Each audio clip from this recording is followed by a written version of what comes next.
Bienvenidos a Doctrina Católica Tradicional y gracias por escuchar.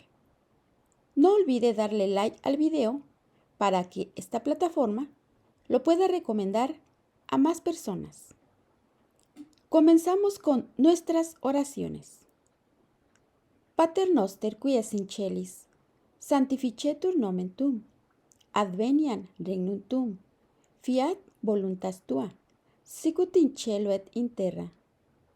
Panem nostrum quotidiano da nobis hodie, et dimiti nobis debita nostra, sicut te nos dimittimus debitoribus nostris, et ne nos inducas in tentationem, sed libera nos a malo.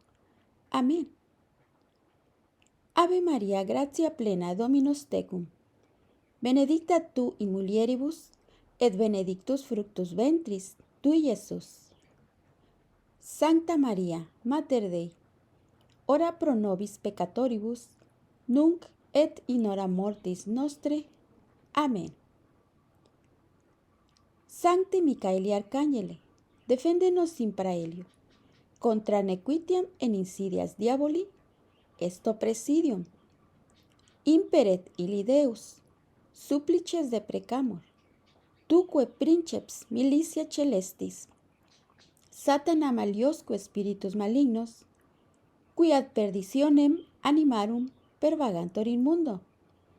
Divina virtute in infernum detruit. Amén. Cor Iesus sacratitium, miserere nobis. Cor Iesus sacratitium, miserere nobis. Cor Iesus sacratitium, miserere nobis. La integridad de Monseñor Marcel Lefebvre es el tema para este día y es desarrollado por la Fraternidad Sacerdotal de San Pío X. Veamos. En este artículo, el padre Paul Robinson demostrará si Monseñor Lefebvre cambió su política sobre las relaciones con Roma luego de las consagraciones de 1988. Monseñor Marcel Lefebvre fue bien conocido durante toda su vida por ser un hombre de gran integridad. Era inquebrantable en sus principios, honesto en todos sus asuntos y relaciones, y caritativo a más no poder. Entre las nociones básicas que le servían de guía estaban los conceptos católicos de autoridad y obediencia, los cuales dirigieron la heroica prudencia de Monseñor en las muchas decisiones difíciles que tuvo que tomar en sus tratos con Roma. Sin embargo, hay quienes parecen negar que Monseñor fue un hombre de una integridad bien fundamentada en lo relacionado con sus nociones sobre la Iglesia y sus relaciones con las autoridades romanas. Hay incluso quienes lo acusan de haber sostenido principios contradictorios, mientras que otros lo acusan de haber cambiado sus principios tras las consagraciones episcopales. Este artículo intentará defender su buen nombre, analizando la postura de Monseñor Lefebvre y demostrando que jamás la cambió. Primero, examinaremos el concepto de autoridad que tenía Monseñor y cómo influyó en su actitud hacia las autoridades romanas. Posteriormente, demostraremos que las consagraciones no cambiaron en lo absoluto los principios de Monseñor ni la forma en que los aplicaba.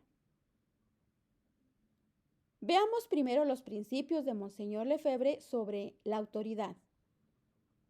La mejor forma de analizar los principios de Monseñor relacionados con la autoridad es comparando tres posturas distintas respecto a la autoridad de la jerarquía posconciliar, en la que la gran mayoría de hombres de Iglesia han sido infectados con el modernismo en mayor o menor grado. Estas tres posturas son las siguientes. La primera, una jerarquía modernista no tiene autoridad alguna. Segunda, una jerarquía modernista tiene autoridad ilimitada.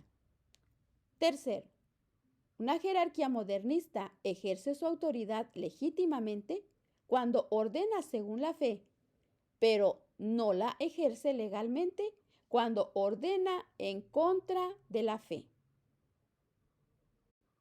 La primera postura juzga a la autoridad a partir de las personas. Si la persona hace un mal uso de su autoridad o la emplea de forma caprichosa en lo relacionado con la teología, pierde su cargo. Este es un modelo protestante de juzgar a la autoridad, y el ala sedevacantista se inclina hacia este concepto de autoridad. La segunda postura juzga a la autoridad únicamente a partir de su cargo. Si la persona tiene un cierto cargo, entonces se debe hacer absolutamente todo lo que ésta diga. Los católicos neoconservadores se inclinan hacia esta dirección, pues afirman que el Papa debe ser seguido ciegamente, a menos que ordene algo evidentemente pecaminoso, por ejemplo, la perpetración de un homicidio. La tercera postura corresponde al concepto católico de autoridad y fue la única mantenida por Monseñor Lefebvre, quien juzgaba a la autoridad según la persona y el cargo. Quienes ejercen algún cargo reciben su autoridad directamente de Dios y continúan ejerciendo dicho cargo legítimamente, incluso cuando abusan de su autoridad. Sin embargo, debe hacerse una distinción en la forma en que las autoridades hacen uso de sus cargos. Si el que ordena exige algo que es moralmente lícito, entonces debe ser obedecido. No obstante, si ordena algo que va contra Dios, está actuando fuera de su autoridad y, por tanto, debe ser desobedecido. Esta es la postura católica sobre la obediencia que aplica para todas las situaciones. Por consiguiente, la conformidad o disconformidad de una orden respecto a las leyes de Dios es lo que dicta la obligación de obedecer o desobedecer a la autoridad comandante. Cuando los subordinados se ven enfrentados a un caso evidente en donde aquellos que ejercen la autoridad ordenan algo ofensivo contra Dios, tienen la obligación de desobedecer. En caso contrario, deben obedecer. Ahora veamos las referencias al principio. Monseñor Lefebvre aplicó el concepto católico de obediencia durante toda su vida. Esto fue especialmente cierto en todo lo relacionado con la autoridad de la Iglesia. Proporcionaremos dos ejemplos. Uno en donde Monseñor obedeció a la autoridad al no existir ningún abuso, y otro en donde desobedeció a la autoridad a causa de algún abuso. Primer ejemplo, Monseñor trataba de solucionar una crisis en el Distrito de Estados Unidos. Algunos de sus sacerdotes, entre ellos el rector del seminario, el padre Donald Sanborn, se negaban a utilizar el misal de 1962. Después de todo, decían, fue promulgado por un papa modernista, Juan XXIII. Este es un caso clásico en donde se considera a la persona que ejerce la autoridad, en este caso, el papa Juan XXIII, sin considerar si está ejerciendo su autoridad bien o mal. La respuesta de Monseñor fue, no hay nada en el misal de 1962 que represente un peligro para la fe. Por tanto, la fraternidad sacerdotal de San Pío X no tiene ninguna justificación para rechazarlo. Al tomar esta decisión, solo estaba aplicando el principio de la Iglesia, como explicó a sus seminaristas en ese entonces. Y cito, el principio de la Iglesia es el principio de Santo Tomás de Aquino. ¿Y qué dice Santo Tomás de Aquino sobre la autoridad en la Iglesia? ¿Cuándo podemos rechazar algo proveniente de la autoridad de la Iglesia? Únicamente cuando se cuestiona la fe. Solo en este caso. En ningún otro caso fuera de este, solo cuando se cuestiona la fe. El segundo ejemplo se refiere a la desobediencia a una autoridad mal ejercida.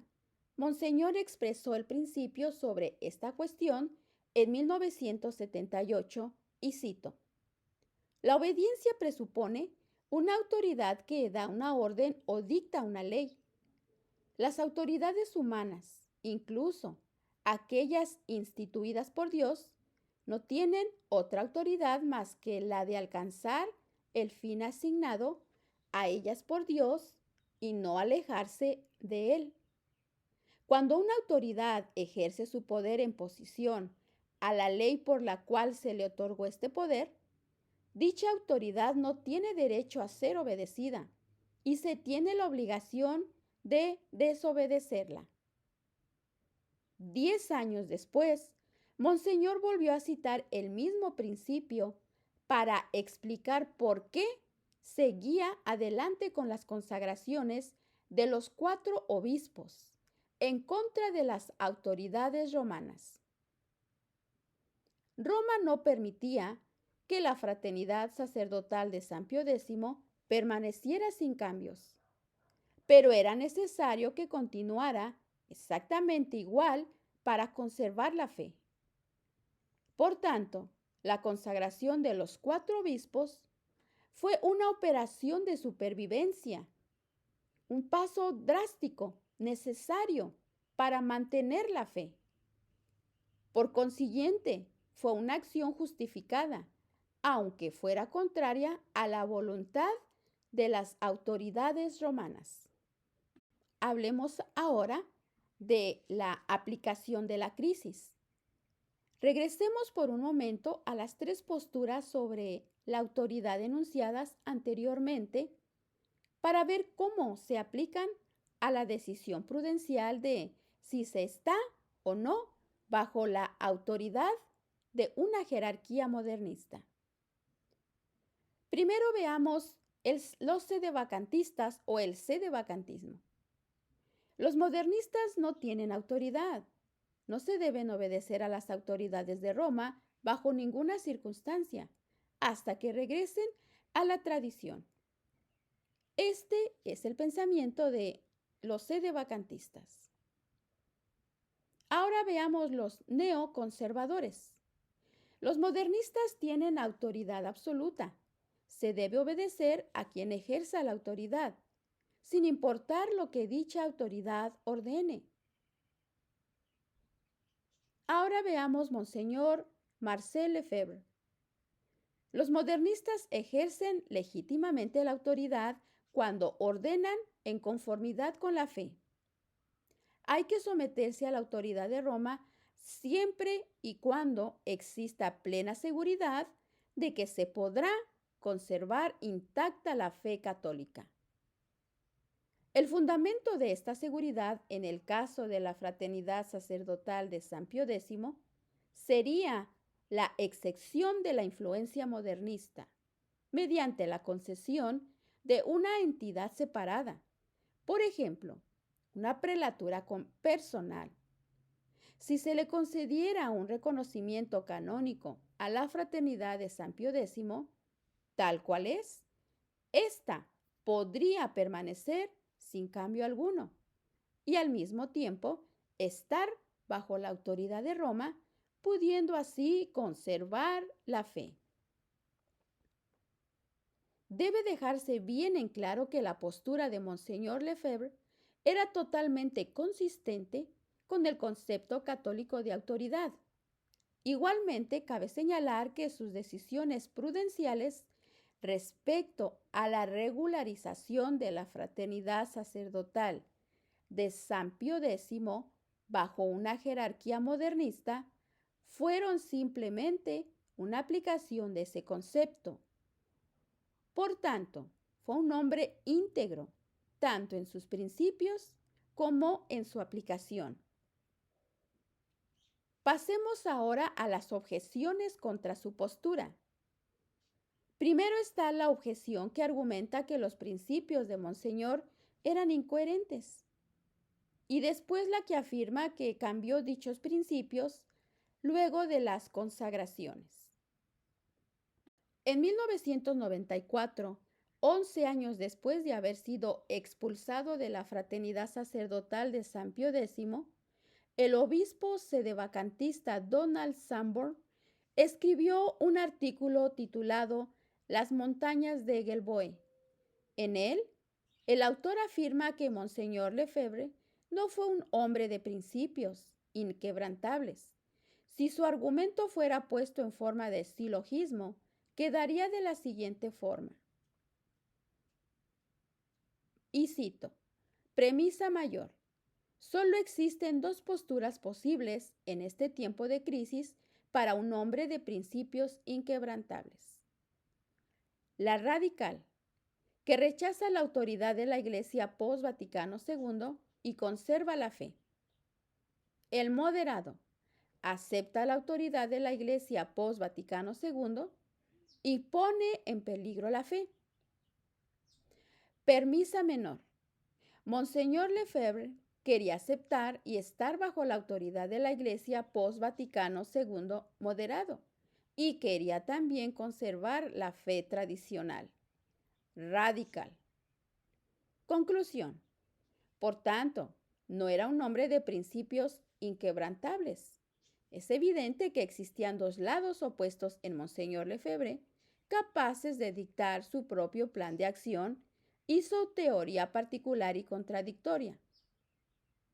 Como hombre de fe, Monseñor pertenecía al radicalismo y como hombre de iglesia, era un diplomático, por tanto, pertenecía a la línea moderada. Como hombre de principios, no pertenecía a ninguno. En consecuencia, no era un hombre de principios. Por consiguiente, lo que la Fraternidad de San Pío X debería haber hecho en su capítulo general de 1994 es lo siguiente. Según Monseñor Donald Sanborn. Primero, reconocer que su fundador era endeble en sus principios, pero que en el fondo era sedevacantista. Segundo, rechazar la falsa eclesiología de Monseñor Lefebvre que reconocía la autoridad del Papa y aceptar la verdadera eclesiología radical. Tercero, denunciar a la jerarquía conciliar como herejes. Cuarto, abandonar todos los intentos de regularización. Ahora veamos la refutación. Al parecer, Monseñor Sanborn no comprendía los principios superiores bajo los que operaba Monseñor Lefebvre y por tanto propone un dilema falso. Para él, se debe aceptar o rechazar la autoridad completamente si se quiere tener principios consistentes. Lo que no comprende es que existe un tercer caso en el cual es posible ser consistente, aceptando la autoridad en un sentido y rechazándola en otro. Es cierto que resulta contradictorio afirmar que la autoridad debe ser obedecida y desobedecida. Pero lo que Monseñor Lefebvre afirmaba es que las autoridades posconciliares deben ser obedecidas en un sentido, en aquello que no represente un peligro inmediato para la fe, y desobedecidas en otro, en aquello que represente un peligro inmediato para la fe. En este tipo de obediencia no existe ninguna contradicción, sino que es la definición por excelencia de la obediencia virtuosa católica. Cuando entendemos que Monseñor obedecía al Papa como Papa, pero no como a Dios, el falso dilema de radicales y moderados que intenta dividir la visión única de Monseñor Lefebvre en dos personalidades contrapuestas. Se evapora por sí mismo. Ahora veamos la estrategia lógica. Algo levemente tangencial al tema de este artículo y sin embargo importante de señalar es el hecho de que las conclusiones de Monseñor Sanborn sobre Monseñor Lefebvre sí se desprenden de sus premisas. Si aceptáramos su premisa de que Monseñor Lefebvre tenía una eclesiología contradictoria, lo lógico sería que nos alejáramos completamente de él. Si de algo se trata el catolicismo tradicional, es de adherirse firmemente a las verdades inmutables de la fe, a aquello que ha sido creído desde siempre, en todas partes y por todos. Pero si Monseñor no era firme en sus principios sobre la Iglesia y su autoridad, si afirmaba que la autoridad de la Iglesia debía ser aceptada y rechazada en un mismo sentido, entonces definitivamente estaba, al menos en esta área, más cerca del modernismo que del tradicionalismo. Por otra parte, es un hecho bien sabido que su romanidad era una de las principales características de Monseñor.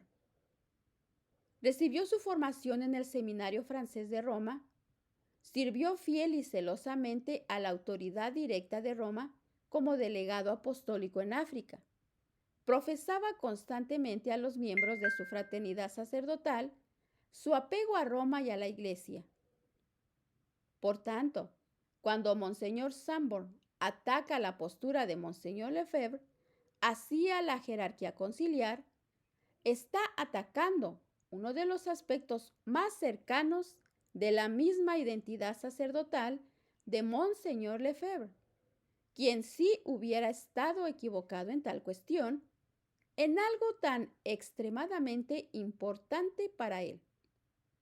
Sería lógico concluir que también estaba equivocado en su espíritu y en su forma de analizar la crisis de la Iglesia. Por tanto, la estrategia de Monseñor Sanborn es coherente. Primero, demostrar que Monseñor Lefebvre era un hombre de principios endebles y titubeantes en eclesiología. Segundo, afirmar que, por este motivo, Monseñor Lefebvre no debería ser seguido en tales principios y en realidad en ningún otro principio. Tercero, concluir que la postura de Monseñor Lefebvre debería ser rechazada en favor de la llamada postura radical, la cual lógicamente conduce al sedevacantismo. Quien acepta el primer punto debe, por lógica, aceptar los que siguen. Ya hemos demostrado que el primer punto es falso. Por tanto, no es necesario refutar el segundo y tercer punto. Sin embargo, hay quienes aceptan el primer punto sin aceptar el segundo ni el tercero, y presentan la segunda objeción contra la integridad de Monseñor Lefebvre al afirmar que cambió sus principios en 1988. Se trata de los miembros de un conglomerado poco definido, perteneciente a la línea radical y que se autodenomina la resistencia. Ahora estudiemos y veamos la objeción de los principios cambiantes. Los miembros de la resistencia dividen a Monseñor Lefebvre en dos entidades. Monseñor Lefebvre, preconsagraciones, y Monseñor postconsagraciones, sin darse cuenta de que, al hacer esto, destruyen su integridad. Monseñor Lefebvre, preconsagraciones, deseaba autonomía para la fraternidad sacerdotal de San Pío X bajo la autoridad de Roma, el derecho a intentar el experimento de la tradición mediante un reconocimiento canónico en donde se le permitiera a la fraternidad sacerdotal de San Pío X permanecer tal cual es. Este primer Monseñor Lefebvre es el mismo identificado por Monseñor Sanborn, el mitad radical y mitad moderado, que busca el reconocimiento de una jerarquía a la cual se opone en muchos aspectos. Según los miembros de la Resistencia, el segundo Monseñor Lefebvre comprendió el momento de las consagraciones, que el primer Monseñor Lefebvre estaba equivocado, no solo en cuestión del discernimiento prudencial, sino en los mismos principios que dirigían sus relaciones con Roma modernista. Al reconocer su error, Monseñor rechazó los principios falsos bajo los que había operado durante toda su carrera eclesiástica y adoptó la eclesiología radical. No se puede estar bajo la autoridad de los modernistas y, por tanto, no se puede aceptar un reconocimiento canónico hasta que Roma regrese a la tradición. Este segundo Monseñor, según argumentan los miembros de la Resistencia, mantuvo firmemente su nueva eclesiología durante los últimos 2 años y medio de su vida y quería que su congregación sacerdotal siguiera esa misma eclesiología en todas sus futuras relaciones con Roma. Por consiguiente, la Resistencia está de acuerdo con el primer punto de Monseñor Sanborn, anteriormente mencionado. Monseñor Lefebvre fue un hombre de principios endebles en eclesiología. Sin embargo, a partir de ese punto se separan de Monseñor Sanborn, separándose al mismo tiempo de la lógica. Lo que no parecen comprender es que si su Monseñor Lefebvre es el verdadero, entonces, primer punto, no es un punto de referencia confiable para los católicos tradicionalistas o incluso para su propia fraternidad. Segundo, deberían al menos en principio adherirse al sedevacantismo, pues la eclesiología radical es idéntica a la eclesiología sedevacantista. Ambas eclesiologías afirman que un reconocimiento canónico bajo la jerarquía modernista es una cuestión de principio en vez de una cuestión de prudencia, y por tanto, ambas afirman explícita o implícitamente que una jerarquía modernista no posee autoridad real. En resumen, la Resistencia destruye la credibilidad de Monseñor Lefebvre al afirmar que cambió fundamentalmente su perspectiva sobre la Iglesia y luego pide a todos respetar y seguir su caricatura del gran hombre de Iglesia. Al aceptar la eclesiología radical, socavan el principio de toda autoridad porque socavan su fundamento mismo. De ser un cargo otorgado por Dios que se conserva sin importar la forma en que es ejercido, la autoridad se convierte en una cualidad personal que se pierde cuando los subordinados juzgan que la persona la ha perdido. Al emitir esta noción subjetiva de autoridad sobre la autopsia de Monseñor Lefebvre, socavan todos los puntos fijos y establecidos para los católicos tradicionalistas que lo siguen. El fruto de esta estrategia es demasiado evidente, un caos total y absoluto. Por lo menos Monseñor Sanborn reconoció que las consagraciones no ocasionaron que Monseñor Lefebvre cambiara su eclesiología del reconocimiento canónico de la fraternidad sacerdotal de San Pío X, tal cual es. Poco tiempo después de las consagraciones de 1988, Monseñor Lefebvre declaró que las negociaciones continuarían y que tal vez en 5 años todo se resolvería. En realidad, Monseñor Lefebvre no cambió su postura. El doble Monseñor Lefebvre de la Resistencia es un mito. A lo largo de toda su carrera eclesiástica, Monseñor Lefebvre mantuvo el concepto católico de autoridad en general y el concepto católico de la autoridad de la Iglesia en particular. Igualmente, desde 1975 hasta el momento de su muerte, siempre se apegó al mismo criterio prudencial para el reconocimiento canónico, en donde la fraternidad sacerdotal de San Pío X debía ser aceptada tal cual es. Era un hombre de principios, tanto en su juicio práctico como especulativo.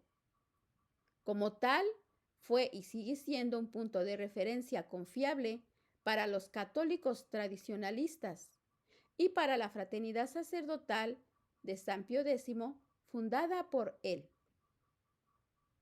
Entonces, ¿por qué la resistencia afirma que Monseñor Lefebvre cambió? Veamos esta descontextualización, que es importante estudiar. La principal estrategia usada por la resistencia para tratar de convencer a los demás de la supuesta doble persona de Monseñor Lefebvre es la descontextualización de las citas, es decir, analizar las palabras o escritos de una persona aislándolos completamente de su contexto, para poder proyectar la propia postura sobre esa persona. Podemos ver un ejemplo de esta práctica. La principal estrategia usada por la resistencia para tratar de convencer a los demás de la supuesta doble persona de Monseñor Lefebvre es la descontextualización de las citas, es decir, analizar las palabras o escritos de una persona aislándolos completamente de su contexto, para poder proyectar la propia postura sobre esa persona. Podemos ver ahora un ejemplo de esta práctica en el movimiento Finillita, el cual intenta demostrar que la Iglesia enseña que únicamente por medio del bautismo de agua podemos entrar al cielo y que los bautismos de sangre y deseo no son válidos. No existe ninguna declaración del magisterio que diga: quien crea que el bautismo de sangre es eficaz para la salvación eterna, sea anatema. Para defender su punto, los fenillitas reúnen una impresionante cantidad de citas de los padres de la Iglesia y de los concilios, las cuales, al ser descontextualizadas, parecen favorecer su postura. Por ejemplo, citan la siguiente declaración del Papa Eugenio IV, y cito: nadie, sin importar cuántas limosnas haya dado, ni siquiera si hubiere derramado su sangre por Cristo, puede salvarse sin estar dentro del seno y unidad de la Iglesia Católica. Entonces los fenillitas interpretan lo anterior de modo que signifique que no se puede alcanzar la salvación a través del bautismo de sangre. Lo que en realidad significa es que si alguien muere por Cristo, no recibe el bautismo de sangre si muere oponiéndose a la Iglesia. Veamos ahora las palabras de Monseñor Lefebvre. Ahora bien, la resistencia presenta como la principal defensa de su postura un gran número de citas de Monseñor Lefebvre, ninguna de las cuales afirma: en principio debemos rechazar la autoridad de la Roma conciliar hasta el día en que Roma regrese a la tradición. O pensaba que debíamos aceptar un reconocimiento canónico si se nos permitía continuar tal como somos. Pero ahora comprendo que estaba equivocado, o sería una acción contraria a la fe del que aceptáramos un reconocimiento canónico bajo cualquier tipo de condición antes de que Roma regrese a la tradición. Por tanto, la resistencia tiene que conformarse con citas que parecen respaldar su postura, siempre y cuando sean sacadas de su contexto. Aquí vemos, por ejemplo, una de las citas post-consagraciones favoritas de la resistencia, tomada del libro Itinerario Espiritual de Monseñor Lefebvre, y cito: es un deber estricto de todo sacerdote que quiera seguir siendo católico, separarse de esta iglesia conciliar hasta que no regrese a la tradición de la iglesia y de la fe católica. El punto principal aquí es lo que se refiere Monseñor Lefebvre al decir iglesia conciliar. El contexto inmediato se refiere a una decisión tomada por el secretario para la unidad de los cristianos de integrar, sin cambio alguno, a los no católicos a la iglesia. Y en este caso, Monseñor parece identificar, entre comillas, esta iglesia conciliar con acciones de Roma que van contra el magisterio perenne. Por consiguiente, lo que dice es que los sacerdotes que deseen seguir siendo católicos no deben poner en peligro su fe al vincularse con este tipo de actividades. Pero la cuestión de si Monseñor afirma que no hay autoridad en Roma hasta que ésta regrese a la tradición no se aborda en esta cita. Es perfectamente posible compaginar esta cita con un reconocimiento canónico que permita a los sacerdotes operar independientemente de las congregaciones romanas que promueven el falso ecumenismo.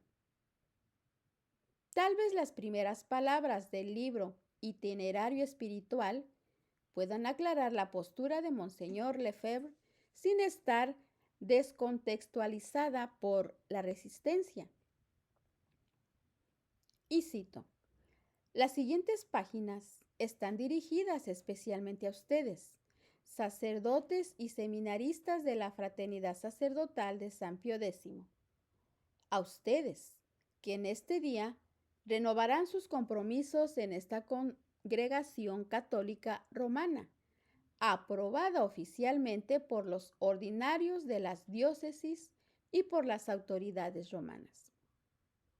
Si queremos afirmar que Monseñor Lefebvre es un hombre íntegro y consistente, debemos compaginar esta cita, que reconoce la autoridad de la jerarquía de la Iglesia post-Vaticano II, con la otra en donde nos exhorta a separarnos de esta Iglesia conciliar. El medio lógico para compaginarlas es recurrir a su postura clara y constante sobre la autoridad de la Iglesia, la cual debe ser obedecida cuando esté en consonancia con la fe y debe ser resistida cuando vaya contra la fe. En vez de hacer esto, la resistencia elige dividir a Monseñor en dos partes, destruyendo su constancia e integridad y socavando toda su autoridad moral. Ahora veamos la caridad de defender la integridad.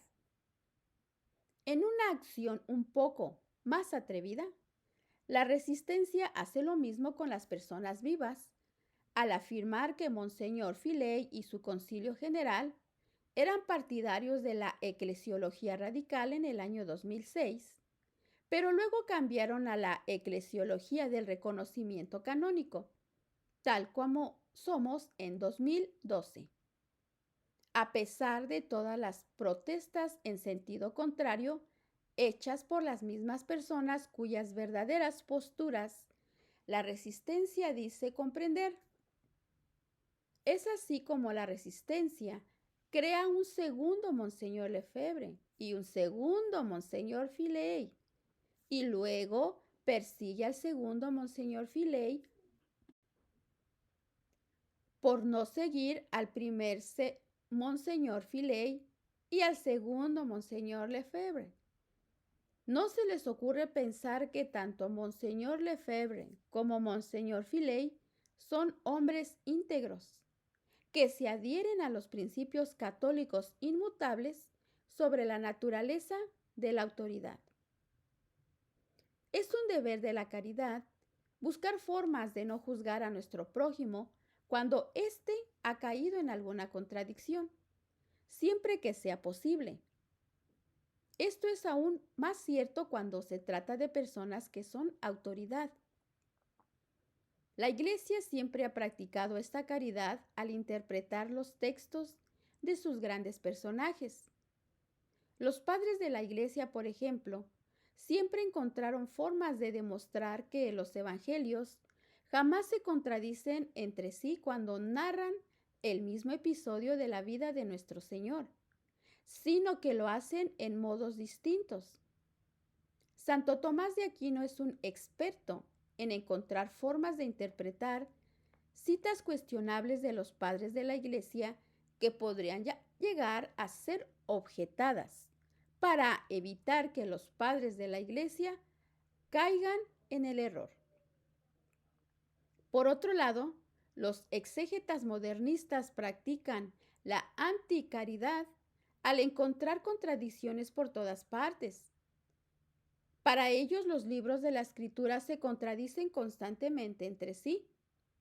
Los libros individuales son tan inconstantes que deben tener autores múltiples, y cada capítulo e incluso cada verso es tan irremediablemente diverso que debe haber sufrido varios cambios a lo largo de los siglos. En definitiva, los modernistas parecen no creer que pueda existir algo fijo y constante. Pero si vieran la vida de Monseñor Lefebvre, encontrarían en ella una refutación viviente a su postura. Las consagraciones no ocasionaron que cambiara sus principios en lo más mínimo. Si Monseñor Lefebvre retiró su firma del protocolo de mayo de 1988, protocolo que hubiera dado lugar al reconocimiento canónico, no fue porque hubiera dejado de reconocer la autoridad de los prelados con los que estaba tratando. Más bien, porque dejó de confiar en ellos, pues se negaban continuamente a establecerle una fecha para la consagración de un obispo. Esta fijación de la fecha se convirtió en el criterio para la confianza de Monseñor en Roma.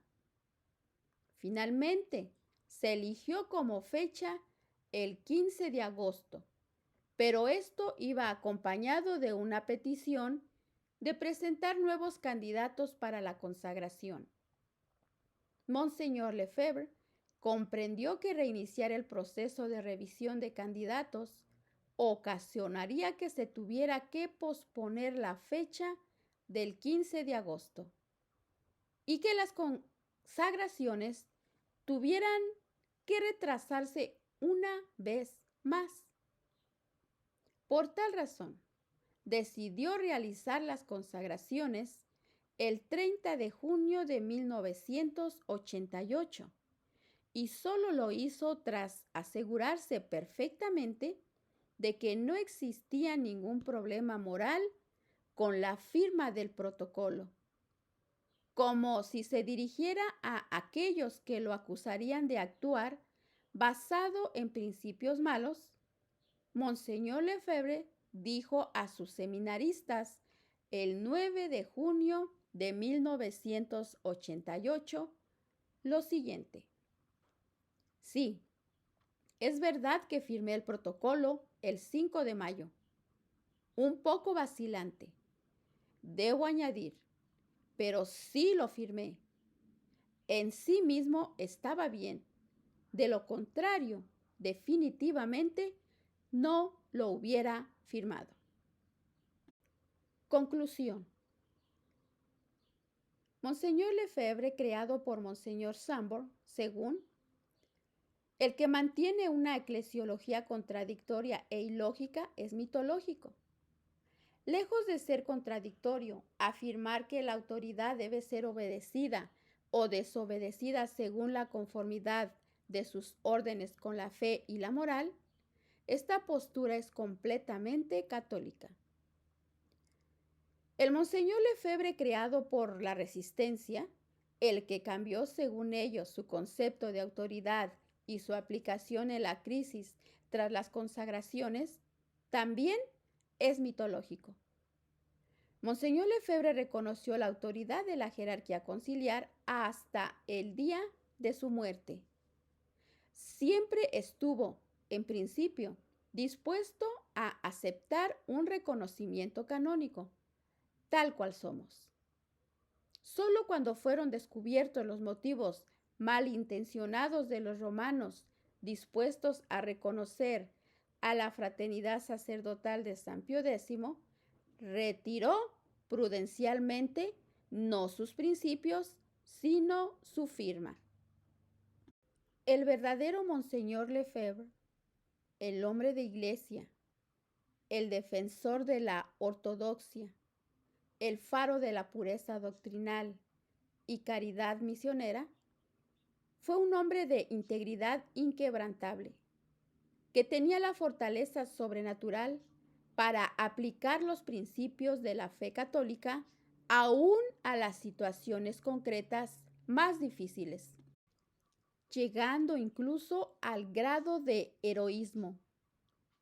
Por tanto, es un punto de referencia sumamente confiable para los católicos en general y en particular para los miembros de la congregación sacerdotal fundada por él, la Fraternidad Sacerdotal de San Pío X.